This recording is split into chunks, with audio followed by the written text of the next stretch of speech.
Hello Eternum and welcome to KOTT News, Eternum's #1 source for news, and this is the War Report.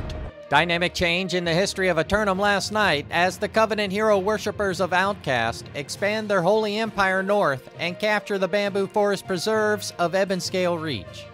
KOTT was late to the scene, but all indications from Outcasts are that they are preparing for the third harshest winter in Eternum's history. Apparent breach in Monarch's Bluff as Outcast forces fought their offenses last night. Citizens wishing to assist in relief efforts are encouraged to seek out assignment tasks on the mission board outside of Town Hall.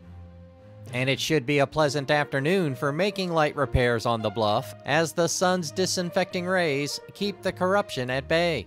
But look out after sundown when the corruption invasion forces rise up yet again for a high chance of invasion across 40% of the island. 4 submissions for simulated fantasy combat resolution tonight, brought to you by LARPco. Remember, if it isn't LARPco, it's cardboard. With special thanks to the Craft Services crew. If you'd like to support KOTT News, Patreon is currently the best way. First up, the Marauders of Pharma and Tillions attacked the syndicate members of Fresh Bench for control of the bear-infested deep forests of Brightwood. Pharma and Tillions, taking a page out of the Outcast playbook, scheduled 2 offenses to throw off the expectations of the defense. But where will they focus their efforts? Fresh Bench are exactly that, fresh and ready to defend their holdings in the northern forest. But will there be any space on their bench for potential fresh troops? Meanwhile, the Marauders of Pharma and Tillions assail the syndicate members of JDB's Kitchen for control of the master fishing delta region of Reek Water. In the second fight of the night for Pharma and Tillions, a quick strike from the Marauder-controlled coastline into the marshes, seeking to expand control over the eastern shores. JDB Kitchen, with nothing else on their agenda, will likely have an abundance of volunteers willing to defend the Delta, but will they make it an outer hold, fighting between the fences? Simultaneously, the Marauders of Dodgers version 2 assault the Covenant hero worshippers of Outcasts for Crown and Kingdom of the Western Monarch's Bluff.